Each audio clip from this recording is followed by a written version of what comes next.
বিসমিল্লাহির রহমানির রহিম। আজ 2025 সালের 1 জানুয়ারি 25 সালের জানুয়ারির প্রথম প্রহরে আমি বাংলাদেশ আওয়ামী লীগের একজন ক্ষুদ্র কর্মী হিসাবে আমার জীবনের দেখা কিছু ভুল, হয়তো আমার চোখে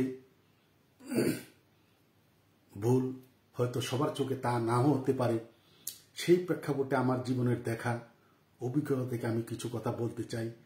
যে কারণে ৭৫ বঙ্গবন্ধুকে হত্যার পর আওয়ামী লীগ 21 বছর অপেক্ষা করতে হয়েছিল। হাজার হাজার নেতাকর্মীর রক্ত ঝরেছে। আবার 21 বছর পর ক্ষমতায় আসার পর আবার 2024 সালে 5ই আগস্ট আবার এই পুনরাবৃত্তি হয়ে গেল। অবশ্য আমাদের এই ভুল থেকে শিক্ষা নিতে হবে। তাই আমার জীবনের দেখা কিছু অভিজ্ঞতা থেকে আমি আওয়ামী লীগের কিছু ভুল, যেই ভুলের কারণে বারবার আওয়ামী লীগকে এই হোঁচট খেতে হয়েছে, সে ব্যাপারে আমি কিছু কথা বলতে চাই। 1971 সালে দেশ স্বাধীন হওয়ার পর বঙ্গবন্ধু দেশে আসলো। এই আওয়ামী লীগকে বঙ্গবন্ধু থাকা অবস্থা থেকে কিছু আত্মীয় পরিবারতন্ত্রের কারণে আওয়ামী লীগের প্রথম হোঁচট খেয়েছে। স্বাধীনতার পূর্বে ছাত্রলীগটা এই স্বাধীনতা যুদ্ধের সবচেয়ে বড় ভূমিকা রেখেছে। ছাত্রলীগ, এই ছাত্রলীগ স্বাধীনতার পূর্বে আপনারা জানেন ফজলুল হক মনি ছিলেন বঙ্গবন্ধুর অত্যন্ত স্নেহের বাগিনা। সে বঙ্গবন্ধুর পরে তার সবচেয়ে বেশি দাপট ছিল আওয়ামী লীগে। ছাত্রলীগের কমিটি হওয়া স্বাধীনতার পূর্বে কমিটিতে শেখ শহীদ এবং ফেরদৌস আহমদ কুরাশি, ওরা আওয়ামী লীগের সভাপতি সেক্রেটারি হওয়ার যোগ্য ছিল। তাদের প্রচুর জনপ্রিয়তা ছিল। কিন্তু ফজলুল হক মনির হস্তক্ষেপে তারা তখনই হোঁচট খেল। এরপর স্বাধীনতার পরে সারা বাংলাদেশ, তার দূরের কথা, বাংলাদেশ তো আছেই, এর মধ্যে সারা বিশ্বে এতই জনপ্রিয়তা ছিল বঙ্গবন্ধু আর ওদিকে ফিদেল কাস্টে। এই দুটা নামই তখন স্বাধীনতার পর আমরা শুনেছি। ওদিকে ফিদেল কাস্টে, এদিকে বঙ্গবন্ধু, এই দুটি নাম মানুষের মুখে মুখে থাকতো। কিন্তু সেই বঙ্গবন্ধু দেশ স্বাধীন হওয়ার পর,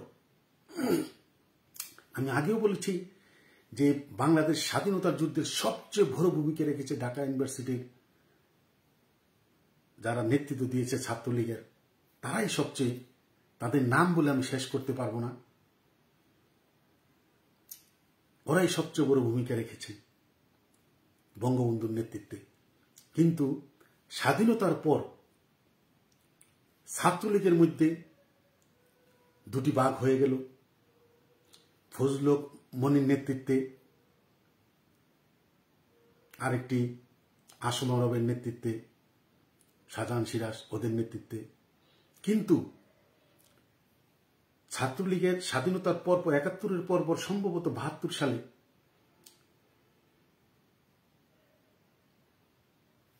ছাত্রলীগের সম্মেলন হবে।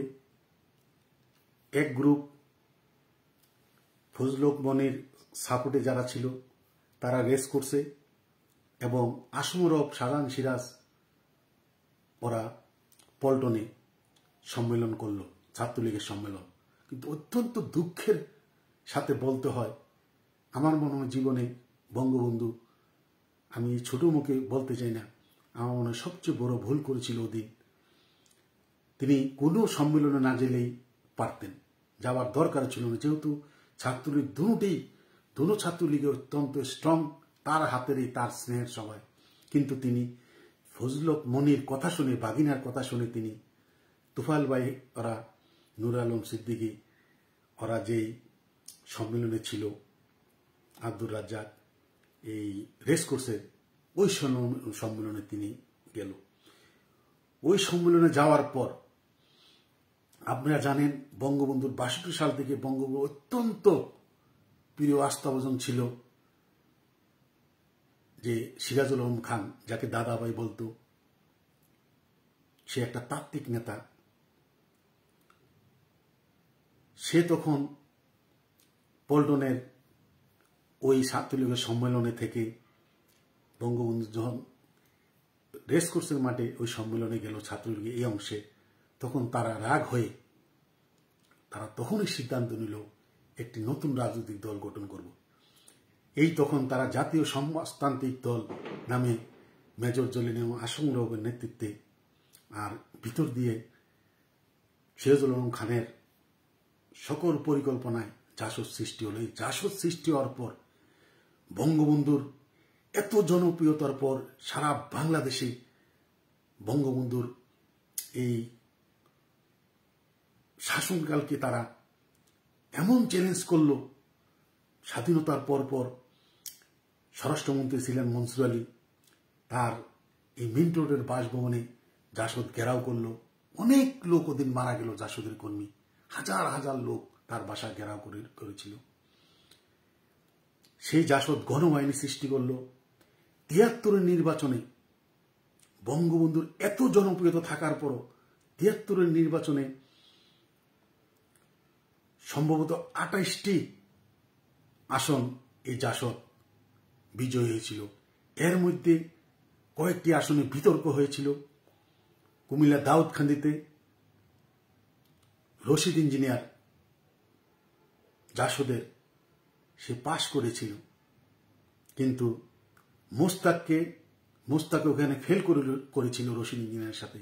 মোস্তাককে পাশ করানোর জন্য কথিত আছে হেলিকপ্টার দিয়ে ওখান থেকে ভোটের বাক্স ঢাকাতে এনে গণনা করে মোস্তাককে বিজয়ী করলো রশিদ ইঞ্জিনিয়ারকে, কিন্তু রশিদ ইঞ্জিনিয়ার ওখানে পাশ করেছে বলে সবাই বলেছে।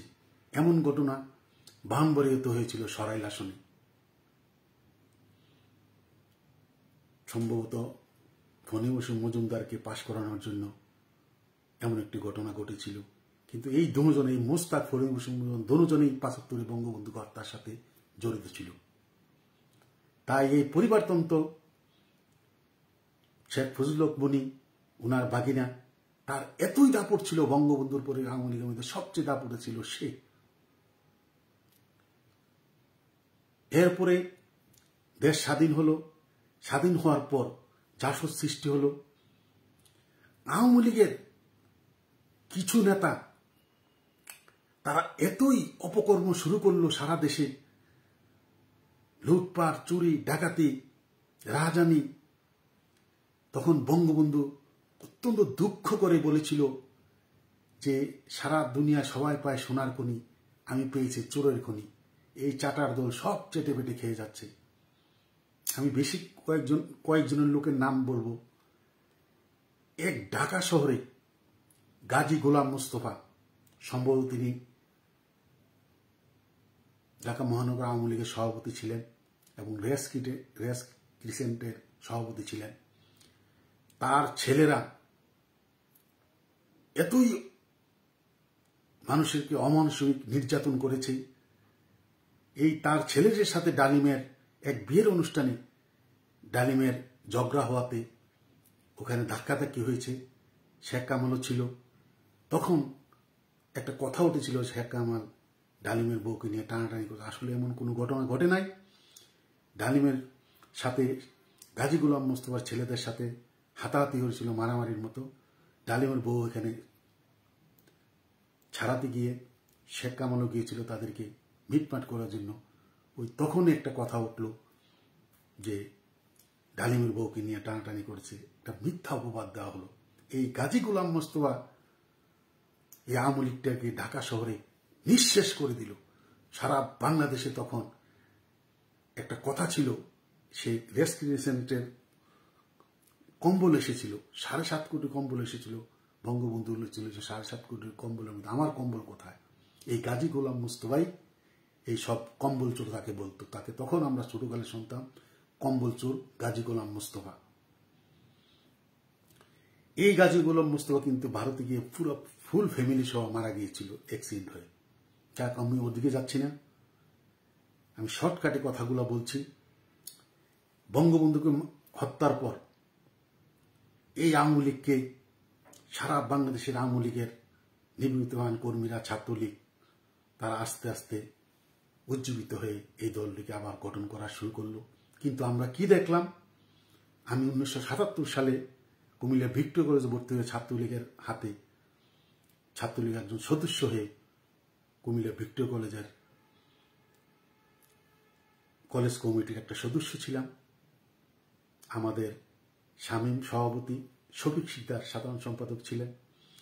কিন্তু দেখা গেল কি, আমরা তখন একটা সবসময় ঢাকাতে আসতাম, তখন ওবায়দুল কাদের আমাদের সভাপতি ছিল, ভারুল মজদুর চূর্ণ ছিল কেন্দ্রীয় সাধারণ সম্পাদক। তখন ঢাকা আসলেই ওবায়দুল কাদের সাথে আমরা দেখা করতাম, কাদের ভাইয়ের সাথে, তখন তো দেখা করতাম। কিন্তু তখন দেখা গেল কি, এই সারা বাংলাদেশের ছাত্রলীগ, তখন 5টি বিভাগ ছিল, সম্ভবত 21টি জেলা ছিল সারা বাংলাদেশে। অত্যন্ত দুঃখের সাথে বলতে হয়, এতগুলা জেলা থাকার 21টা জেলার মধ্যে আমরা সবসময় দেখতাম ছাত্রলীগের নেতৃত্বে থাকত বৃহত্তর ফরিদপুর এবং বরিশাল। তারা থাকতো ছাত্রলীগের ম্যাক্সিমাম কমিটিতে, গুরুত্বপূর্ণ পদগুলো তারা থাকত। সারা বাংলাদেশের আর ছাত্রলীগের পদ পদবি তাদের ওইভাবে মূল্যায়ন হতো না। আমরা হয়তো ওবায়দুল কাদেরকেই পেয়েছিলাম, কিন্তু এরপরে আমরা এমন কোনো ছাত্রলীগের সভাপতি, সাধারণ সম্পাদক ওই ধরনের পাই নাই। কিন্তু তখন সব সময় এই ছাত্রলীগ বলতেই বৃহত্তর ফরিদপুর এবং বরিশালে তারাই নেতৃত্ব দিয়েছে, আমাদের অবমূল্যায়ন ছিল। এভাবে চলতে চলতে 1981 সালে বঙ্গবন্ধু কন্যা শেখ হাসিনা দেশে আসলো। আসার পর আবার আওয়ামী লীগের এই পরিবারতন্ত্র মাথাচেরা দিয়ে উঠল। সারা বাংলাদেশে চট্টগ্রাম মহিউদ্দিন চৌধুরী, ফেনীর জয়নাল হাজারী, কুমিল্লার আফজল খান বাহার, ময়মনসিংহের আলতাফ হোসেন গোলন্দাজ, এমন অনেক নেতা ছিল। আওয়ামী লীগের জন্য তারা কি না করেছে, জীবন যৌবনের সবটুকু ব্যয় করেছে। কিন্তু আমরা ধীরে ধীরে দেখলাম বঙ্গবন্ধু কন্যা শেখ হাসিনা আসার পর সেই হাসনাত আব্দুল্লাহ, সেই শেখ হেলাল, শেখ ফজলুল হক মনি, এরা এমন দাপুটে ছিল যে আওয়ামী লীগের একজন থানা লেভেলের নেতাও তাদের সাথে দেখা করতে মাথার কাম পায়ে পড়েছে। তাদের এত দম্ভ ছিল, তারা মনে করেছে এই আওয়ামী লীগটা তাদের পারিবারিক সম্পদ। হাসনাত আব্দুল্লাহ, শেখ হেলাল,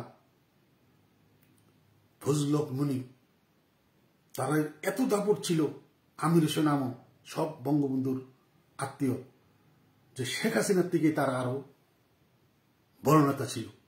তারা শেখ হাসিনাকে অত মূল্যায়ন করত না। আর কোনো নেতাকর্মী, থানা লেভেলের নেতাকর্মীও তাদের বাসায় গেলে তাদের সাথে দেখা করাই কষ্ট ছিল। এরপরে আস্তে আস্তে আওয়ামী লীগটা আপনারা দেখেছেন, কোত্থেকে একজন জামাই, চট্টগ্রামে তার 2 টাকার মূল্যায়ন নাই, চট্টগ্রামে তার রাউজান বাড়ি, তাকে চট্টগ্রাম মানুষ দেখতে পারে না, সেই ওমর ফারুককে যুবলীগের চেয়ারম্যান করা হলো। এর আগে আমির হোসেন আমুকে, আমরা যখন ছাত্রলীগ করেছি, আমির হোসেন আমুকে যুবলীগের চেয়ারম্যান করা হলো। এরপরে ফজলুল হক মনিকে করা হলো। এই আত্মীয়তার ভেড়াজালে আওয়ামী লীগ, ওমর ফারুক শেষ, তাকে দেওয়া হলো। এরপরে আবার পরেশকে দেয়া হলো। সারা বাংলাদেশে লাখ লাখ কর্মী, নেতাকর্মী, তাদেরকে অবমূল্যায়ন। আওয়ামী লীগকে এভাবে পরিবারতন্ত্র করে আওয়ামী লীগকে নিঃশেষ করে দেওয়া হলো। আপনারা দেখেছেন এই ওমর ফারুক, সে কত টাকার মালিক হয়েছে। তার দম্ভ, সে যুবলীগটাকে শেষ করে দিল। সারা বাংলাদেশের যুবলীগের কমিটিতে এই নিয়োগ বাণিজ্য, পদ বাণিজ্য করে আওয়ামী লীগটাকে নিঃশেষ করে দিল যুবলীগটাকে। আমার দেখা স্বাধীনতার পর থেকে, যুবলীগের প্রতিষ্ঠার পর থেকে আমি যতটুকু দেখেছি, ঢাকা মহানগর দক্ষিণের যুবলীগের যে ইসমাইল চৌধুরী সম্রাট ছিল, তার মতো জনপ্রিয় নেতা বাংলাদেশে আমি আর আরেকজন দেখি নাই, কর্মী বান্ধব নেতা। কিন্তু তাকে দল থেকে বহিষ্কার করা হলো, যুবলীগটাকে নিঃশেষ করে দেওয়া হলো। এভাবে আওয়ামী লীগটাকে দিন দিন পরিবারতন্ত্রতে নিয়ে আজকে এই পর্যন্ত, শেষ পর্যন্ত আমরা কি দেখলাম? সারা বাংলাদেশে আওয়ামী লীগের জন্য লাখো লাখো কর্মী জীবন যৌবনের সবটুকু শেষ করে আওয়ামী লীগের জন্য কাজ করছে। কিন্তু বিগত 16 বছরে দেখলাম যে জাতীয় পার্টি হলে রংপুর, বিএনপি হলে বগুড়া, আর আওয়ামী লীগ এমন ছিল না। ইদানিং 7-8 বছরে দেখলাম যে আওয়ামী লীগ বললেই গোপালগঞ্জ, তার বাড়ি পদ্মার ওপারে হলে শরীয়তপুর হোক, মাদারীপুর হোক, যেখানে হোক, সে পরিচয় দেয় তার বাড়ি গোপালগঞ্জ। তাদের দাপটে আমরা এরশাদ বিরোধী আন্দোলন সহ ৭৫ বঙ্গবন্ধু হত্যার পর আমরা রাজপথ আন্দোলন সংগ্রামে, আমার তো মনে হয় না আমি গোপালগঞ্জের মানুষ দেখেছি। আমি চ্যালেঞ্জ দিয়ে বলতে পারবো, ৮৩ সাল থেকে আমি ঢাকা মহানগরের আন্দোলন সংগ্রামে একজন ক্ষুদ্র কর্মী হিসাবে নিঃস্বার্থভাবে দলের আজ পর্যন্ত কাজ করে যাচ্ছি। আমি তো গোপালগঞ্জের কাউকে এত সাহসী নেতৃত্ব দেখি নাই। কিন্তু আওয়ামী লীগ ক্ষমতা আসার পর প্রতিটি ক্ষেত্রে গোপালগঞ্জ, আমরা আওয়ামী লীগ করেছি, আমাদের বাড়ি হয়তো কুমিল্লা হতে পারে জন্মভূমি, ঢাকা থেকে ছোটকাল থেকে রাজনীতি করছি, কিন্তু গোপালগঞ্জের মানুষের, সে যদি আওয়ামী লীগ না করে সে অন্য দল করেছে, এরপরও সে আওয়ামী লীগের বড় নেতা হিসাবে তার দম্ভ, তার কাছেও যাওয়া যায় না। আমরা যেমন আওয়ামী লীগের বি টিম, ওরা এ টিম, আমাদের উপরে তারা মাতব্বরি করে। আজকে কি হলো? এই আওয়ামী লীগটাকে আমি কিছু কিছু কথা না বললে আমার জীবনের দেখা, আমি কয়েকটি উদাহরণ না দিয়ে পারছি না। স্বাধীনতার পর আমি কয়েকটি উদাহরণ খালি দিচ্ছি যে আমাদের ভুলগুলা কি ছিল। স্বাধীনতার পর বৃহত্তর চাঁদপুর, এই চাঁদপুর জেলার মধ্যে আমি নাম বলবো না, আওয়ামী লীগের প্রেসিডিয়াম সদস্য একজন বীর মুক্তিযোদ্ধা, তার নাম বলছি না আমি, তার কারণে চাঁদপুরের 4টি নির্বাচনে আসলে আওয়ামী লীগ কোনো সময় পাশ করত না। তাদের দম্ভ, তাদের মানুষের প্রতি তাদের যেই রাগ ডাক, তারা মানুষকে মানুষ মনে করত না, তারা মনে করত তারা বঙ্গবন্ধু থেকে বড় নেতা। চাঁদপুর গেল একটা, মুন্সিগঞ্জ, আপনারা জানেন মুন্সিগঞ্জ একজন নেতা আছে বঙ্গবন্ধুর খুব কাছের লোক ছিল, তার দাপটে স্বাধীনতার পর তার অত্যাচারে, তাদের ভাই, তার আত্মীয় স্বজন অত্যাচারে মুন্সিগঞ্জের 3টি আসনে আওয়ামী লীগ ভোট পাত না। আমি 2টি ডিস্ট্রিক্টে 2 জনের নাম বললাম, আমি নাম বলছি না, আপনারা হয়তো বুঝছেন কার কথা বলছি। এইভাবে আওয়ামী লীগটাকে নিঃশেষ করে দেওয়া হলো কিছু লোক। চট্টগ্রামে আজমন নাসির, তার সাথে মহিউদ্দিন চৌধুরীর তুলনা নাই, কিন্তু তার সাথে তার দ্বন্দ্ব ছিল। কিন্তু এই আজমন নাসির দীর্ঘ 23 বছর না 25 বছর সম্ভবত সে মহানগর ছাত্রলীগের সাধারণ সম্পাদক থেকে তাকে আর কোনো সময় আওয়ামী লীগের কোনো কমিটিতে একটা সদস্যপদ দেওয়া হয়নি। 25 বছর পর তাকে যখন মহানগরের সাধারণ সম্পাদক করা হলো এবং মেয়রের নমিনেশন দেওয়া হলো চট্টগ্রামে, সে বিপুল ভোটে মেয়রও হয়েছে।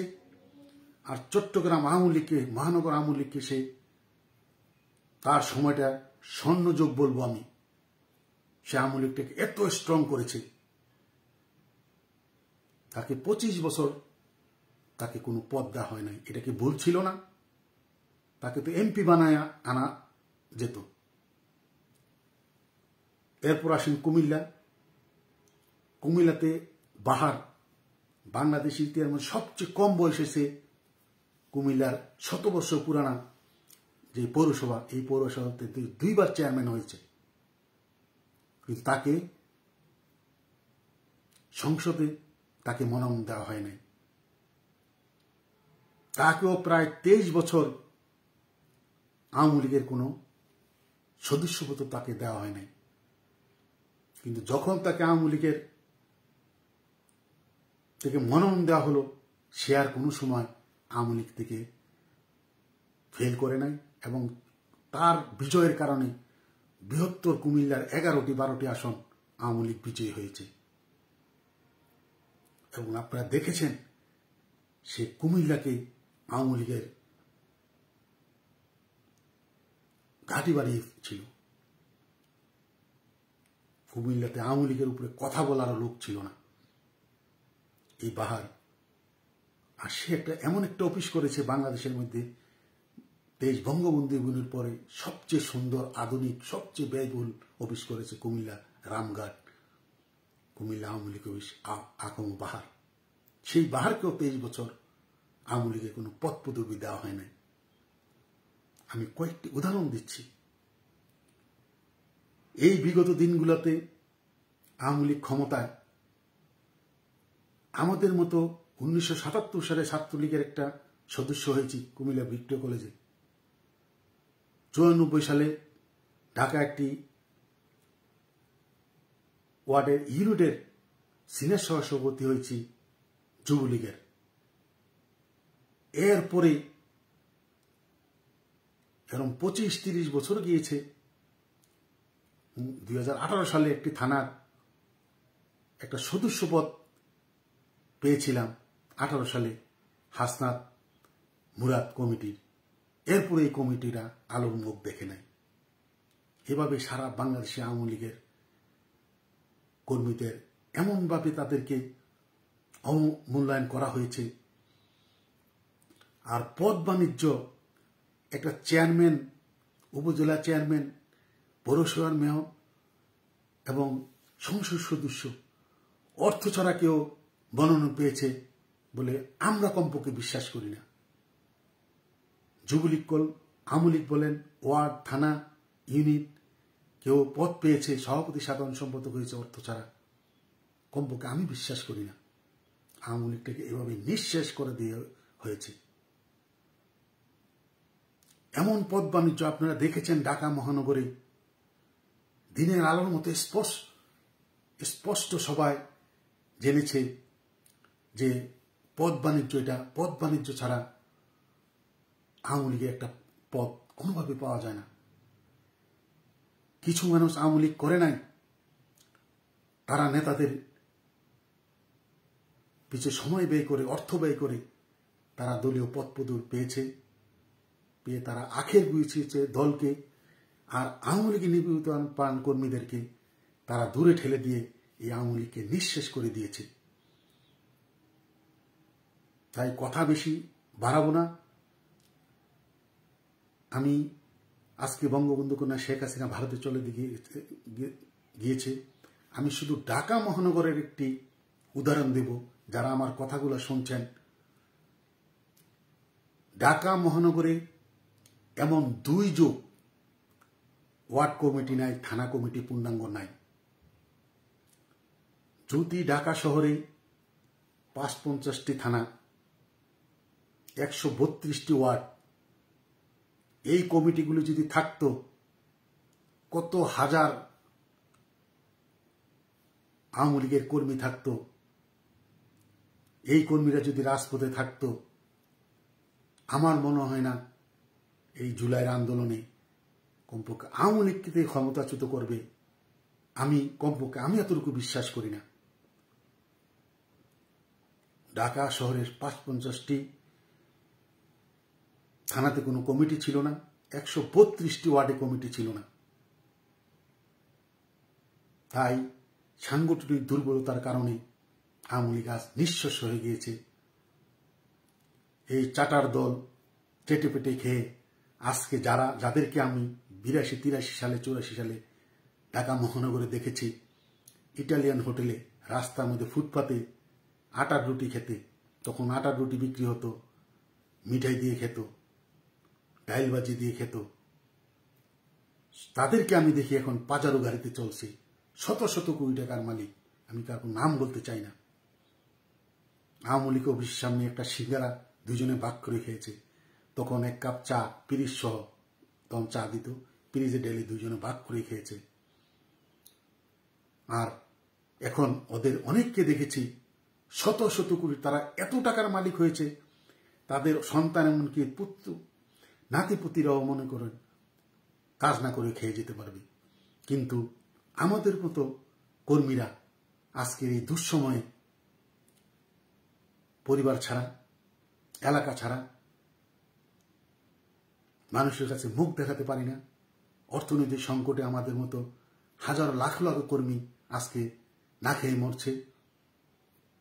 এই আওয়ামী লীগটাকে, এই চাটার দল চেটে পেটে খেয়ে আজকে তারা শত শত কোটি টাকা মালিক হয়েছে। যারা বলেছে একবেলা ভাত খাওয়ার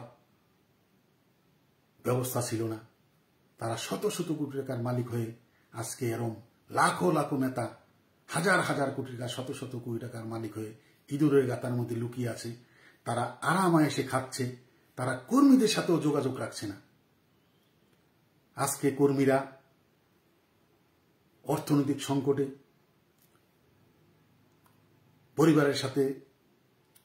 পরিবার থেকে দূর আছে, খেয়ে না খেয়ে কিনা কষ্ট করে, এরপর দলের জন্য যে যেখানে থাকে রাজপথে না বলেও ফেসবুকে তারা কাজ করে যাচ্ছে।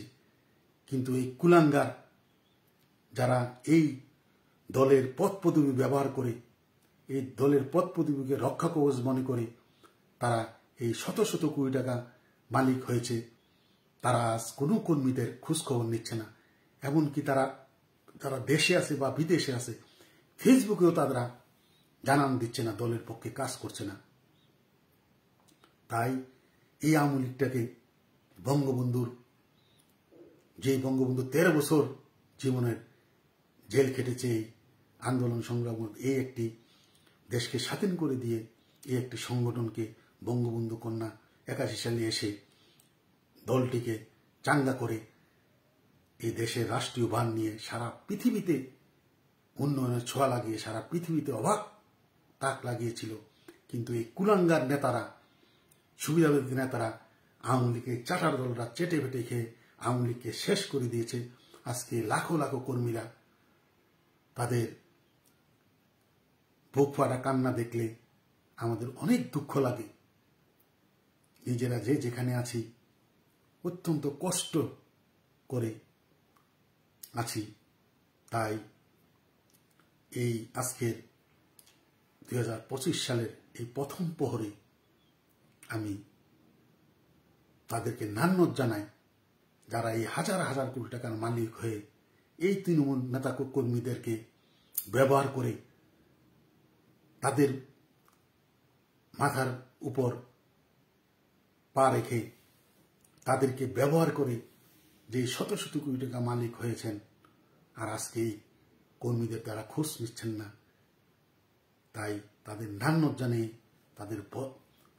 তাদেরকে কি বলে যে তাদেরকে ভর্ৎসনা করব তা ভাষায় প্রকাশ করতে পারছি না। তাই আগামী দিনে অবশ্যই এই আওয়ামী লীগ আবার মাথা উঁচু করে দাঁড়াবে। বঙ্গবন্ধু যেই ভুলটুকু করেছিল ৭৫ সালে বঙ্গবন্ধুকে গোয়েন্দারা বলেছিল যে আপনাকে তো মারার জন্য পরিকল্পনা করে, উনি বলেছিল যে কোনো বাঙালি আমাকে মারতে পারে, আমি তা বিশ্বাস করি না। তাই তখন তাকে হত্যা করা হয়েছিল। কিন্তু বঙ্গবন্ধু কন্যা অনেক আওয়ামী লীগের নেতাকর্মীরাই এখন বলছে যে শেখ হাসিনা আমাদেরকে ফেলে পালিয়ে গেছে। এই কুলাঙ্গাররা জানে না বঙ্গবন্ধু কন্যা শেখ হাসিনা তিনি ভুল করেন নাই, তিনি বঙ্গবন্ধুর মতো ভুল করেন নাই। তিনি যদি থাকতেন তাকে মেরে ফেলতো, এই ছিল, প্ল্যান ছিল। তিনি চলে যাওয়াতে আজকে আওয়ামী লীগ ৭৫-এর পরে ২১ বছর লেগেছে ক্ষমতায় আসতে, কিন্তু আওয়ামী লীগ আবার এই ৫-৭ বছরে ইনশাল্লাহ আবার ১০ বছরের ভিতরে ক্ষমতায় আসবে। হয়তো শেখ হাসিনা নাও থাকতে পারে, আমিও নাও থাকতে পারি। এই আওয়ামী লীগকে জনগণে আবার তাকে ক্ষমতায় আনবে তার বঙ্গবন্ধু কন্যা শেখ হাসিনার উন্নয়নের কারণে। আর বঙ্গবন্ধুর আমাদেরকে সারা বিশ্বে একটা বাংলাদেশ নামক রাষ্ট্র দিয়ে গেছে। এই দুটি কারণে আওয়ামী লীগ কোনোদিনও এই দেশ থেকে বিতাড়িত হবে না। এ কথা বলে সারা বাংলাদেশের যেসব নেতারা এখনো কর্মীদের খোঁজ খবর রাখছেন না, শত শত কোটি টাকা নিয়ে আজকে ইঁদুরের গর্তে লুকিয়ে ভোগ বিলাস করে আরাম আনন্দে চলছেন, আর কর্মীদেরকে আপনারা খোঁজ খবর নিচ্ছেন না, তাদেরকে নান্যত জানিয়ে এবং সারা বাংলাদেশের আওয়ামী লীগের সকল নেতা কর্মীদের প্রতি আমার শুভেচ্ছা, শুভকামনা এবং ইনশাল্লাহ আবার আপনারা এই আওয়ামী লীগ আগের চেয়ে আরো শক্তিশালী হয়ে রাজপথে আসবে এবং আওয়ামী লীগ আবারও রাষ্ট্রীয় ক্ষমতায় এসে এই দেশকে উন্নয়নের মহাসড়কে নিয়ে যাবে সেই কথা বলে, এবং বঙ্গবন্ধু শেখ হাসিনা অতি শীঘ্রই বাংলাদেশে আসবে সেই প্রত্যাশা রেখে আমি আমার কথা এখানে শেষ করছি। জয় বাংলা, জয় বঙ্গবন্ধু, জয় হোক বাংলার মেহনতি মানুষের।